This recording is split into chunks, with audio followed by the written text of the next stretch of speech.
araw nga pala ay magluluto kami ng kwek-kwek. At yan nga pala yung mga sangkap na gagamitin namin. Maglagay tayo ng food coloring sa harina. Pagkatapos nating maglagay ay lagyan natin ng tubig. Pagkatapos nating maglagay ng tubig ay halu-haluin natin.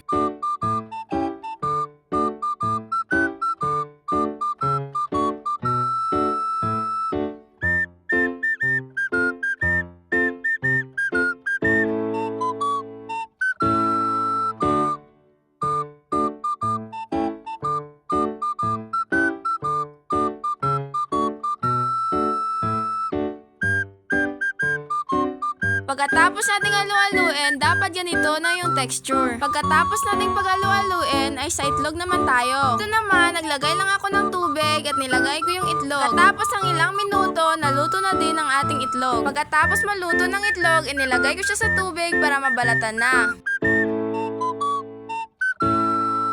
At kita nyo naman na binabalatan na namin yung itlog.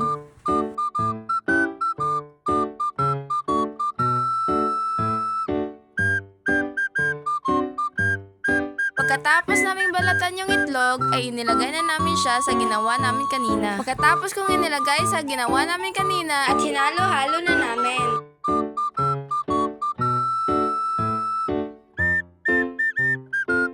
Pagkatapos natin sa itlog, ay dito naman tayo sa sausawan. Dito ay nag-iwan na kami ng sibuyas at asukal at tubig. At nilagyan namin ng suka. Pagkatapos namin nailagay lahat, at ito ng sausawan na nagawa namin. Pagkatapos namin sa sausawan, ay dito naman tayo sa itlog at iniluto na namin.